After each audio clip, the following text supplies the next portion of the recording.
कोई फिर टाइम का कोई वैल्यू नहीं रहता। हाँ, न छोड़ने का सोचे न पकड़ने का सोचे। ये पकड़ना और छोड़ना ये दोनों ही जो है ना, ये दोनों ही बाधक है। इसको समझ लीजिएगा अच्छा से। किसी चीज को ग्रहण कर लेना और किसी चीज को त्याग देना, इसका मतलब है कि दोनों चीज से मैं डर है जी। आप देखें, रुपया छोड़ दिया तो उससे भाग रहे हैं, वो भी एक डर है, रुपये से डर लग गया।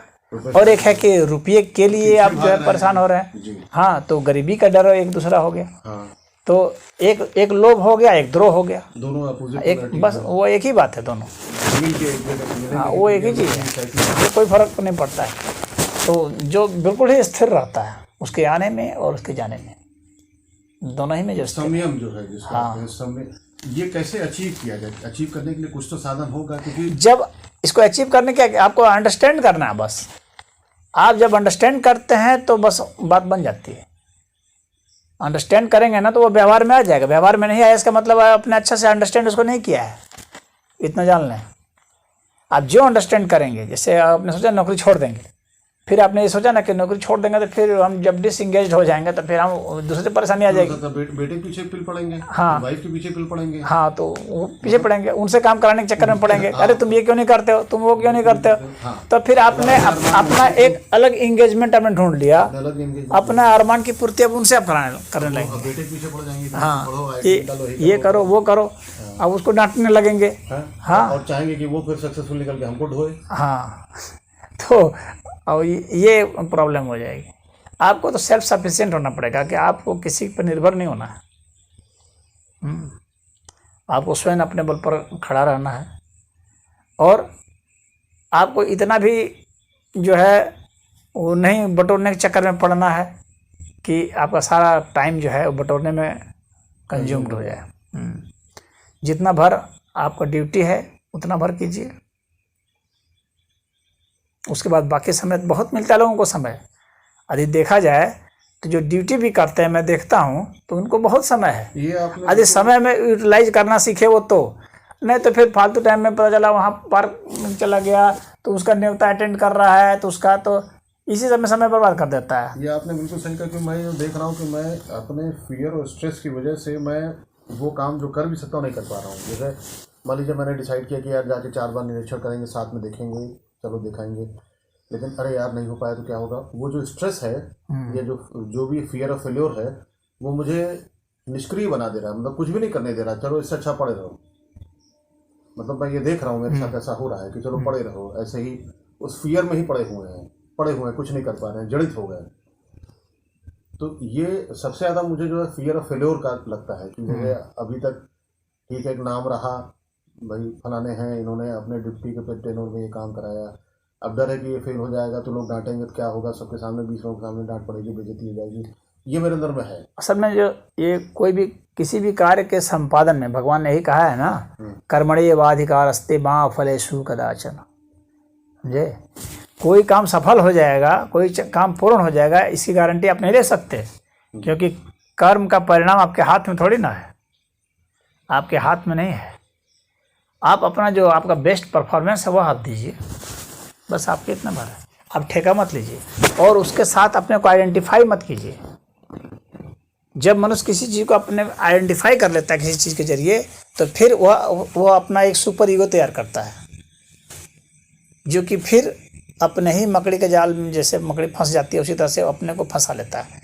अपने सुपर ईगो द्वारा अपने ईगो को फिर हर्ट करता रहता है वो। बात समझ रहे हैं? हाँ, तो उसको अपने को आइडेंटिफाई मत कीजिए कि मैं कभी फेल्योर नहीं हुआ, लोग क्या करेंगे, लोग हंसेंगे, ये करें, फिर लोग मालिक हो जाएंगे। फिर इसका मतलब तो ये हुआ लोग तो सदैव हंसेंगे और रोएंगे कभी न कभी, कहीं ना कहीं, हर जगह।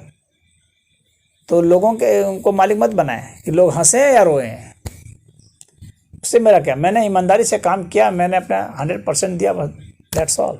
उसका क्या रिजल्ट आया इसका मैं क्या जानता हूँ, मैं कोई विधाता थोड़ी ना हूँ। और मनुष्य जब इसको ईगो बना लेता है ना तो फिर वो परेशान हो जाता है। फेलियर और success does not matter, leave that thing to God, बस। तो ये गुरुजी एक प्रश्न था जो मैं, ये पूर्व जन्म में भी हम लोग सनातन धर्म तो कहता ही, और गीता भी कहते हैं कि भी जन्म पर हुए, ये सच है? मतलब इसको, क्योंकि हमने जिस चीज़ को रियलाइज़ नहीं किया, देखा नहीं, जाना नहीं, हम कैसे उसको मानने, लिखा है। लिखने की बात छोड़ दीजिए आप, पहले आप ये सोचिए कि क्या कोई चीज़ ऐसी है जो पहले नहीं थी और वो हो गई? कोई चीज़ ऐसी बताइए जो पहले नहीं थी और हो गई। मैं इसलिए कह रहा हूँ कि मैं इससे थोड़ा सा हट के अगर एक बात कहना चाह रहा था कि क्यों ऐसा सोचने पे आ गया था। ठीक है, बीइंग मिशनरी स्कूल में पढ़ना या एक वैज्ञानिक वर्ल्ड में रहना, जो कि सो कॉल्ड वर्ल्ड जिसको कह रहे हैं अज्ञानता ही कहा जाए, हमने जब किसी चीज़ को प्रूव नहीं किया, नहीं जानते, अपने आंखों से देखा नहीं, तो हम किसके उस बारे में क्या करें। लेकिन जब जैसे थोड़ा जाप वाप किया, तो जाप वाप करते हैं या कभी प्राणायाम किया भी, तो कई चीज़ें ऐसी मुझे याद आने लगती हैं अपने बचपन की, जो लगता है कि अरे ये सडनली कैसे फ्लैश आया, ये दबी पड़ी थी। और कहीं कहीं अनकॉन्शियस माइंड, सबकॉन्शियस माइंड और कॉन्शियस माइंड में मैं बिलीव करता हूँ, बिलीफ है, अभी प्रूव वो भी नहीं हुआ है। तो लगा कि हाँ, ये एक कौतूहल, ये बात मैं अध्यात्म की वजह से नहीं कर रहा हूँ, कौतूहल की वजह से पूछ रहा हूँ कि क्या ये होता है और क्या चीज़ उसमें जाना जा सकता है। इसलिए तो मैंने कहा कि देखिए, आपने कहा ना कि अभी मैं बिलीव कर रहा हूँ लेकिन प्रूव नहीं हुआ, प्रूव हुआ, आपने गौर नहीं किया। वो चीज़ें जो कि आपको पहले से दबी हुई थी, फ्लैश होकर के आई, तो जाहिर सी बात है कि वो मस्तिष्क के नीचे के लेवल में थी। तो मस्तिष्क का जो नीचे का लेवल होता है, मतलब माइंड का जो लोअर लेवल होता है, उसी को अवचेतन मस्तिष्क कहा जाता है। इसको साइकोलॉजिस्ट सभी सिद्ध किए हुए हैं। हाँ, सबकॉन्शियस माइंड जो होता है, मैं पढ़ता भी हूँ लेकिन बहुत ज़्यादा समझ नहीं पाता। तो वहाँ पर होता है, दबा हुआ रहता है। या हम लोग का माइंड क्या क्या प्रोसेसिंग ऐसा ही है, या कंप्यूटर को भी देख लें आप, तो वो उसको रिसाइकिल बिन में डालता रहता है ना, जहाँ से कि आप उसको रिट्राइव कर सकते हैं मौका पड़ने पर। लेकिन कभी कभी ऐसा होता है कि रिट्राइव नहीं भी होता है, हर समय नहीं है कि रिट्राइव हो जाएगा। उसमें भी डाटा जब बहुत ज़्यादा हो जाए तो वो फिर वो ब्लॉक होने लगता है, वो ब्लॉक होने लगता है, ऐसे डिलीट हो जाता है वो। हाँ, फिर आपको फॉर्मेट कीजिए, कंप्यूटर वार्निंग दे देता है कि हाँ, वो रिजेक्ट करने लगता है। तो उसमें जो डिलीट हो जाता है, तो फिर भी मैं यह कहूँगा कि अभी हम लोग का जो साइंस का लेवल है ना, उसके हिसाब से डिलीट हो जाता है परमानेंटली, लेकिन वास्तव में परमानेंटली डिलीट नहीं होता है उसमें भी।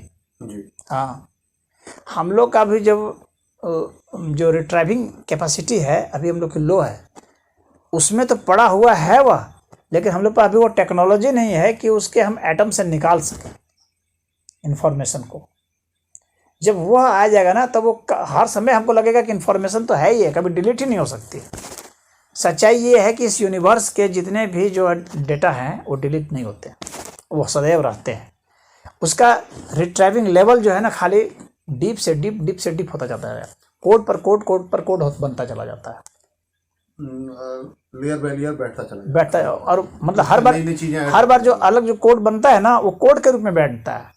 जैसे अभी आपने, जैसे मान लीजिए कि जिस भी तरह से आपकी इंद्रियों ने ग्रहण किया, जिस भी एक्सपीरियंस को, तो उसका एक कोड बना, और कोड बन गया, और फिर उसका फिर और कोड बनेगा जो उसका डीप लेवल पर जाएगा, फिर उसका भी और कोड बनेगा जो और से डीप लेवल पर जाएगा। यानी जो भी इस अस्तित्व की भी भाषा है ना, उसको कोडिंग करने का सिस्टम है, तो उस तरह से होता चला जाता है। तो यह मैं कह रहा था कि यहाँ पर जो इन्फॉर्मेशंस हैं वो एक तरह से परमानेंट हैं, शाश्वत हैं। वो कभी भी ऐसा नहीं है कि जीरो नहीं होते। डिलीट हो जाने का मतलब हो गया जीरो। जब कहते हैं डिलीट हो गया मतलब जीरो हो गया, लेकिन जीरो कभी नहीं होता, जीरो होता ही नहीं है। जीरो तो सिर्फ एक अभाव दिखलाने के लिए है। तो परमानेंट डिलीशन कभी नहीं होता है। बस यह होता है कि वो हमारी जो क्षमता है उसको रिट्राइव करने की, वहाँ के लिए वो जीरो हो गया, यानी हम रिट्राइव नहीं कर पा रहे। लेकिन अगर हमारी टेक्नोलॉजी और हाई हो जाएगी तो हम रिट्राइव कर पाएंगे। तो उसी तरह से हम जब ध्यान देते हैं अपने भीतर गहराई में, अपने दिमाग पर, अब मैं अपने दिमाग की बात कर रहा हूँ, तो हम लोग रिट्राइव कर सकते हैं। हम लोग के जितना डीप जितना जा सकते हैं, तो जितना ज़्यादा हम लोग फोकस्ड होंगे उतना ज़्यादा हम लोग उसको डिकोड को फिर कोड करके बाहर निकालते रहेंगे, और हम लोग को सूचना आती रहेगी, फ्लैश करता रहेगा। तो ऐसे के पूर्वजन्म में भी जा सकते तो हम बिल्कुल जा सकते हैं। तो हम लोग पीछे के पीछे जो हमारे हैं वो जाते रहेंगे। अब मैंने इसीलिए पूछा था कि क्या कोई ऐसी चीज़ है जो कि बिना पहले की आ गई हो, तो ऐसी कोई चीज़ नहीं है। ये ग्लास है, क्या ये पहले ग्लास नहीं थी? अवश्य थी, क्योंकि ये जीरो से नहीं आई है, ये किसी चीज़ से आई है ना, इसका प्रोसेसिंग हुआ है ना, कई चीज़ें मिल उल करके बना है ना। तो हम लोग भी तो कई चीज़ें मिल उल के बने हैं, समझ रहे हैं? जी। तो ये पीछे था तो इस फॉर्म में नहीं था। आप ये कहेंगे कि ये इस फॉर्म में नहीं था, तो हम लोग भी इस फॉर्म में नहीं थे पीछे, हम लोग इस फॉर्म में नहीं थे पीछे। ऐसा नहीं है कि हम लोग इसका ट्रू कॉपी थे कभी। क्या हम लोग का अगर अभी आज से अगर 20 वर्ष पहले का फोटो दिखाया जाए तो क्या अभी हम लोग उसके जैसे हैं? नहीं है। अगर उसे 40 वर्ष पहले का फोटो दिखाया जाए तो आज क्या हम लोग हैं वैसे? नहीं है। हम लोग का फॉर्म चेंज हो गया है, हम लोग का सब चीज़ चेंज हो गया है। तो जितना ज़्यादा लंबा स्पेन होगा उतना ज़्यादा चेंज दिखेगा, जितना ज़्यादा लंबा स्पेन होता जाएगा उतना दिखेगा कि ये बिल्कुल ही बदल गया है, बिल्कुल ही अल्टर हो गया। जब हम लोग गर्भ अवस्था में थे और तभी और अभी में कितना बड़ा अंतर हो गया। अभी उसको एक अगर रख दिया जाए, इसको रख दिया जाए, कोई पहचान पाएगा? नहीं पहचान पाएगा। लेकिन पहचान कैसे सकते हैं? डीएनए टेस्ट से। डीएनए टेस्ट से पहचान सकते हैं ना। गर्भ में का भी जब डीएनए हमारा निकाला जाएगा उस वक्त का, अभी भी निकाला जाएगा तो बताएगा कि ये एक ही है। इससे सिद्ध होता है कि मैं वही हूँ, लेकिन बाहरी फिजिकली रूप से अगर देखा जाए तो मैं वह नहीं हूँ, क्योंकि हमारे उस डीएनए ने बहुत रेमिफिकेशन किया है और एक अपना एक अलग रूप धारण कर लिया इस वक्त, बाहरी रूप, लेकिन उसके भीतर का तो कोड वही है।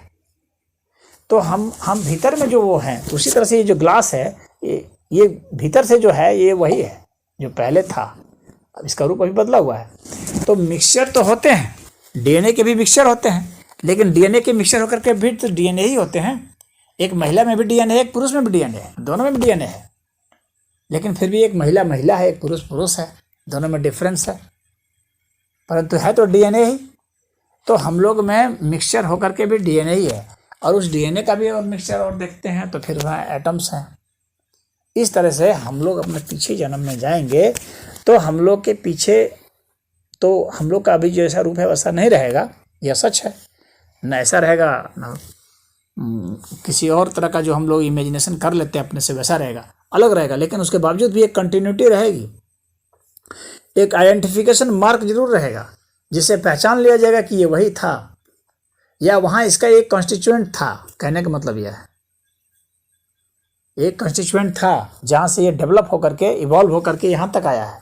अब यहाँ से इवॉल्व होकर के और आगे की यात्रा करेगा, ये स्टॉप नहीं हो सकता है, ये यात्रा रुक नहीं सकती है, किसी भी समय में ये रुक ही नहीं सकती है।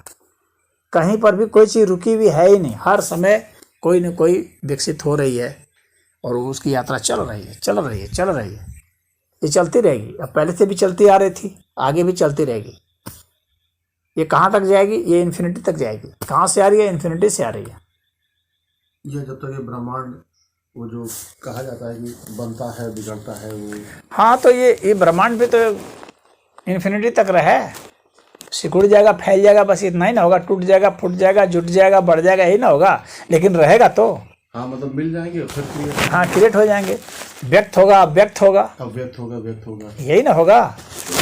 ये जैसे गुरु जी प्रश्न का मूल जो था, अब मुझे अभी ध्यान आ रहा है कि मैंने पहले कौतूहल की बात कही, लेकिन अभी जब आपसे बात करके विचार आया कि मैंने ये प्रश्न पूछा क्यों, तो ये विचार ऐसा आया कि लोग जिंदगी में आते हैं, मिलते हैं, बिछुड़ते हैं, आते हैं, जाते हैं, संबंध बनते हैं, बिगड़ते हैं। हाँ, एक व्यक्ति या कोई महिला या पुरुष आया तो आपकी जिंदगी में, चला गया, फिर आएगा या नहीं आएगा। हाँ, इसकी भी कोई कंटिन्यूटी तो होती होगी कि क्यों वो विशेष व्यक्ति आया, बिल्कुल बिल्कुल। क्या पर्पस। एक बात जान लें, मैंने इसलिए कहा कि यहाँ पर जो है ना, यहाँ जैसे टाइम इनहेरेंट है, टाइम में नॉलेज इनहेरेंट है, तो उस नॉलेज में यह इनहेरेंट है कि यहाँ पर एक्सीडेंट से कोई नहीं मिलेगा जी। कोई घटना तुक्के में नहीं होगी जी। हर घटना के पीछे एक नियामक है, एक योजना है। यहाँ पर कोई भी कार्य आप देखेंगे तो ऐसे तुक्के में नहीं हो रहा है। कोशिकाओं का विभाजन देखेंगे तो 1 से 2, 2 से 4, हाँ, 4 से 8, 8 से 16, 16 से 32, ये तुक्के में नहीं हो रहा है, एक प्योर एक मैथमेटिक्स है। एक आप देखेंगे इसको गणित से आप गिन सकते हैं, एक प्लानिंग के तहत हो एक प्लानिंग के तहत हो रहा है, नियोजित है ये सब। बिल्कुल। और इसको आप कैलकुलेट कर सकते हैं। आपका फिजिक्स और मैथमेटिक्स का लॉ जितना भी आप समझेंगे और बायोलॉजी का लॉ, तो आप देखेंगे कि इन सब के पीछे जो है ना एक नियोजन है और वो वेल प्लान्ड है। वो तुक्के में नहीं, समझ नहीं पा रहे हैं उस नियोजन को इतना ही। हाँ, हम समझने का मनुष्य प्रयास कर रहा है, कुछ कुछ कुछ कुछ समझ रहा है, लेकिन कुछ कुछ ही समझ रहा है, टोटल आप नहीं समझ सकते। जैसे किसी ने मुझको धोखा दिया या मैंने किसी को धोखा दिया, अब हम तो इसको एट रैंडम या रैंडम चांस मानते हैं। हाँ, ये रैंडम चांस नहीं होता कुछ भी, यहाँ कोई रैंडम चांस है। रैंडम सिर्फ उनके लिए है जो कि अज्ञानता में जीते हैं। जो ज्ञान में जीते हैं वे जानते हैं कि यहाँ कुछ भी रैंडम नहीं होता है, यहाँ रैंडम नाम की कोई चीज़ ही नहीं होती है। हम क्या उस सोर्स तक जा सकते हैं जिनको ये वजहें पता की जा सकें? भले आध्यात्मिक तौर पे ये कहा जाए कि इनकी आवश्यकता नहीं है, लेकिन अगर एक कौतूहल ही सही और अगर वो निरर्थक ही सही, जान लेने से कोई फर्क नहीं पड़ता। अगर मान लीजिए क्यों नहीं फर्क पड़ता है? ऐसा नहीं हो सकता कि कुछ हुआ फर्क ही नहीं पड़े, क्योंकि ये फिर उस लॉ को वायलेट करेगा। ये प्रश्न क्यों उठा मेरे मन में, और क्योंकि क्या है कि विचार आ रहे हैं जा रहे हैं, प्रश्न इसलिए उठा कि जैसे कि अब स्मृतियों की बात की गई कि अगर हमें कोई स्मृति हमने जान भी ली, हम उसका करेंगे क्या? ये बात सही समझ में आई कि अगर मान लीजिए कोई अगर आज हमने अपने आप को इतना फोकस कर लिया कि हम ये जान पाए कि हमारे साथ ये क्यों हो पाया, लेकिन क्या हम उसको बदल पाने की अवस्था में होंगे? तो नहीं। जानने का मतलब यह नहीं होता कि हम बदल ही पाएँ किसी चीज़ को। बदलना तो एक सामर्थ्य की बात हो गई। आप नॉलेज की सामर्थ्य एक चीज़ है, और नॉलेज के हिसाब से पूरे वर्ल्ड को आप ऑर्गेनाइज कर देना एक दूसरी चीज़ है। आप पूरे वर्ल्ड को थोड़ी ऑर्गेनाइज कर सकते हैं। पूरा वर्ल्ड अगर आप कुछ कर पाए, इसका मतलब हो गया कि आप वर्ल्ड को आप चला रहे हैं, तभी ना होगा। कुछ कर पाने का मतलब सदैव यही होता है कि हम वर्ल्ड को चला रहे हैं। आई एम द डूअर, हाँ, I would do whatever I would like to do, वही अहंकार। हाँ, तो ये सब क्या, यही सब तो है, इसी को कहा जाता है अज्ञानी। गुरुजी, जैसे प्रश्न ये था मेरा, मतलब जैसे मैं जो कहना चाह रहा था कि हाँ, मैं वो क्यों जानने की कोशिश किया। चलिए, अगर मान लीजिए हमने फोकस किया, मेडिटेशन किया, अगर हमारी कहीं मैंने कोई मूर्खता की अपनी बचपने में, कोई ऐसी कोई बेवकूफ़ी की, अब हम उसको मान लीजिए फ्लैश आया मेरे दिमाग में, मैंने देखा और अब मैं सोच रहा हूँ कि यार ये क्या हुआ, तो अपने को इस समय ठगा महसूस कर रहा हूँ, यार मैंने उस समय ये बात की थी, क्या मूर्खता थी, मैंने ये धोखा दिया था, क्या मूर्खता थी। तो उससे क्या हमारे व्यक्तित्व में कोई अंतर आया? वो जान लेने से, वो फ्लैश ऑफ? क्यों नहीं अंतर आएगा, बिल्कुल अंतर आएगा। जब हम अपनी गलतियों को जान जाते हैं या अपने गुण को जान जाते हैं, तो उसके हिसाब से फिर हमारे व्यवहार परिवर्तन आएगा, इफेक्ट आएगा, निश्चित आएगा इफेक्ट। कभी भी ऐसा नहीं हो सकता है कि कोई नॉलेज आए और इफेक्ट नहीं आए, ऐसा नहीं होगा। नॉलेज सदैव इफेक्ट के साथ आएगा। इसी के कंटिन्यूएशन में मैंने जो पूर्व जन्म वाली बात कही, क्योंकि हम लोगों ने गलतियाँ, सही अच्छा गलत जो भी रहा हो, जैसा भी रहा हो, आज भी अगर हम पीछे अपने पन्नों को पलटते हैं, साफों को, और जब देखते हैं कि अच्छा मैं पढ़ रहा था, तो कई बार आश्चर्य होता है कि इतना लिख डाला, अरे मैं तो अपने आप को मूर्ख समझता था उस समय, या ये कहिए कि अरे ये गलती कर दी, मैं तो अपने आप को बहुत स्मार्ट समझता था। तो आज, लेकिन कभी कभी जब मन की गहराइयों में जाते हैं तो लगता है कि कहीं ऐसा तो नहीं कि हम ओल्ड में चले जा रहे हैं और मैं उसमें नया ना सोच पाने की क्षमता की वजह से पुरानी स्मृतियों में जा रहे हैं। ऐसा नहीं है कि वो उस स्मृतियों में जाना वो नयापन है, वो भी नयापन है, बिल्कुल नयापन है। अगर हम जा रहे हैं पीछे, तो वह एक नयापन है ना, वह ऐसा एक्सप्लोरेशन है जो कि हम नहीं किए। जैसे इतिहासकार सब क्या कहते हैं, एक्सप्लोर करते हैं ना पीछे का, learn from your past mistake. हाँ, तो वो एक्सप्लोर करते हैं ना, तो यह भी एक्सप्लोर करना है ना। हमने कल क्या किया, परसों क्या किया, ये हम एक्सप्लोर कर रहे हैं, वो पीछे हम जानने की कोशिश कर रहे हैं। तो जब हम पीछे अपने को, तब हम, इसका मतलब क्या होता है कि हम अपने दिमाग के उन हिस्सों को छेड़ते हैं जो हिस्से भी नहीं छिड़े थे, जिनका हम प्रयोग नहीं कर रहे थे। हमारे माइंड में बहुत सारे सेल्स होते हैं ना, अलग अलग तरह के सेल्स होते हैं। डायरेक्शन दिखाने के अलग सेल्स हैं, फ्यूचर प्लानिंग के अलग सेल्स होते हैं, बैक प्लानिंग के अलग सेल्स होते हैं, रिट्राइव के अलग होते हैं, लॉजिक के अलग होते हैं। तो वे सब कोशिकाएं दिमाग की जो अभी जिनका हम प्रयोग नहीं कर रहे थे, जो इसी तरह अनयूज्ड थी, हाँ, या लेस यूज्ड थी, तो उसको हम और ज़्यादा सक्रिय कर रहे हैं। उसमें हम अब खून का, ऊर्जा का संचार कर रहे हैं कि थोड़ा भाई मेहनत करो, ज़रा पता लगाओ कि पीछे कहाँ ये छिपा हुआ है, कैसे छिपा हुआ है, उसका इफेक्ट क्या है, कैसे हुआ, क्यों हुआ था ऐसा। जी। ये आपने अब जैसे मेरी तो उससे हमें कॉज इफेक्ट का पता चलेगा ना, सब चीज़ का पता चलता है। मुझे अपनी तमाम इडियोसिंक्रेसीज, अपने तमाम इविल टेंडेंसीज, साथ साथ में एक चीज़ मुझे अपने बारे में ये अच्छी लगती है, जो मुझे लगता है कि है मेरे अंदर में, ये कि मैं पीछे जा कर के कॉज में जाऊँ और समझूँ कि वजह क्या है और ये क्यों हो रहा है, why am I behaving this way, why am not behaving this way, why is it happening, why is it not happening, why am fearful, why am excited, why ये रहता है। लेकिन कभी कभी ये पागल कर देता है कि यार क्या पढ़ा, क्यों नहीं मस्त रह करके कोने में जाओ, खुश रहो, भाई है, खुश रहना परिवार में। असल में बात ये है, आदमी ये सोचता है कि मेरा उसका यूज क्या है। एक मनुष्य पहले एक ये सोचता है, हाँ, जैसे कहा ना कि वो करके क्या होगा, तो यूज मैंने बता दिया ना क्या होगा। हम अपने दिमाग के बहुत सारी गहराइयों में जाएंगे, उन कोशिकाओं को एक्टिवेट करेंगे। हमारा माइंड जितना एक्टिवेट होता है ना, उतना ज़्यादा जो है एक दूसरे से कोरिलेट करता है, और उसका सिंक्रोनाइजेशन उतना ज़्यादा होगा, और उसका इफेक्ट उतना प्रोफाउंड इफेक्ट आता है। तो जब हम ऐसे पीछे जाएंगे तो हम बहुत सारी चीज़ों को जानेंगे जो कि हम नहीं जान रहे थे अब तक। तो और हमारे बहुत सारी चीज़ें जो अभी नहीं यूज थी वो यूज होने शुरू होंगी, बहुत सारी नसें जो नहीं खुल रही थी वो खुलने लगेंगी। ये सब होगा, और उसका एक अलग इफेक्ट आएगा, और उसका अलग मज़ा आएगा, एक दूसरा आएगा खोलने का। आता है मज़ा। हाँ, जैसे कि गायत्री जाप हुआ, अनुलोम विलोम है, नाड़ी शोधन हुआ, जो आप कुछ चीज़ें जो करता हूँ उसमें फ्लैश एक मेमोरी का मेरा आता है हर क्योंकि हम लोग तो हर समय मेमोरी में ही जाते हैं ना। आप खुद सोचें, बिना मेमोरी के, बिना पास्ट के हम लोग आगे कैसे जाएंगे। हम लोग का माइंड जो है सदैव पास्ट का ही बैकग्राउंड बना के आगे जाता है, क्योंकि जो हम लोग अभी जो कुछ भी हुआ, अब अगर नहीं होता तो आदमी पहचानता कैसे दूसरे को। वो पीछे की मेमोरी से तो पहचानता है।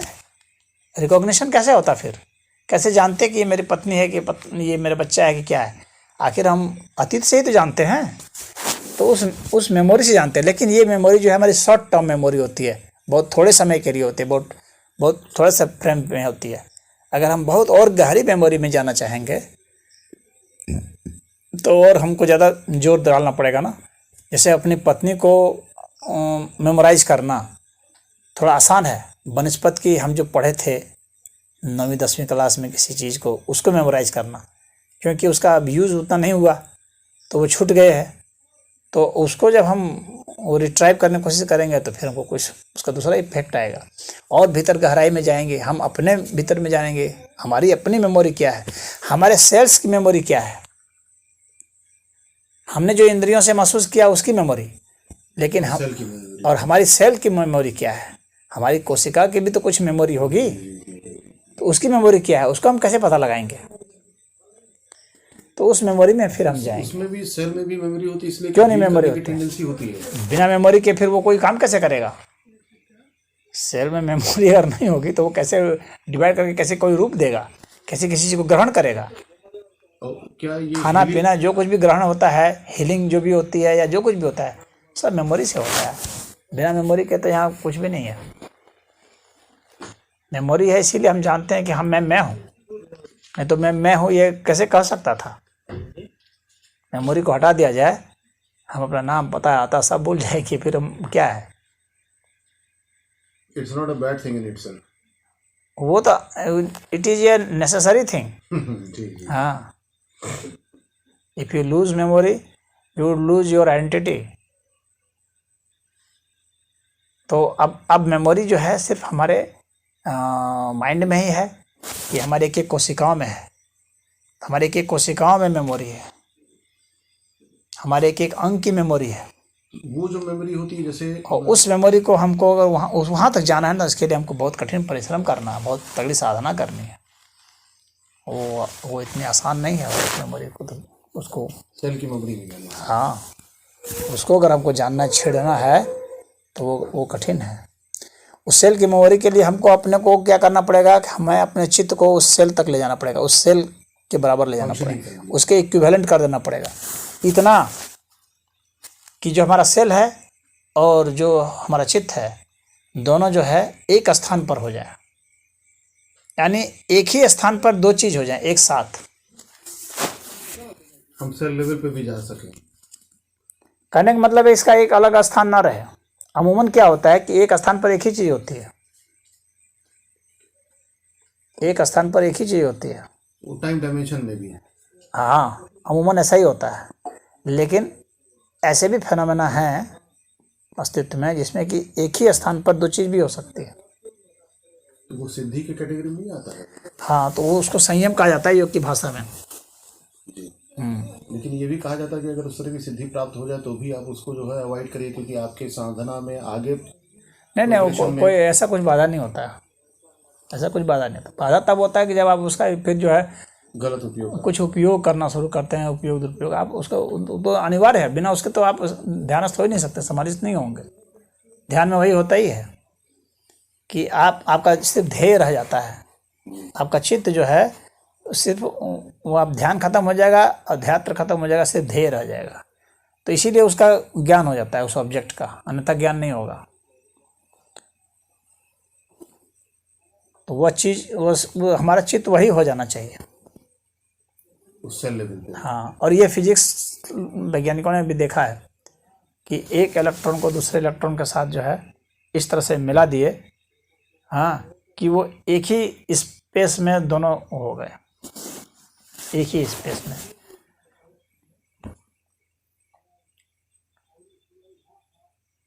तो वो एक ही हो जाते हैं, बिल्कुल ऐसा सिंक्रोनाइज हो गए, एक तरह से एक ही जगह पर हो गए। जी।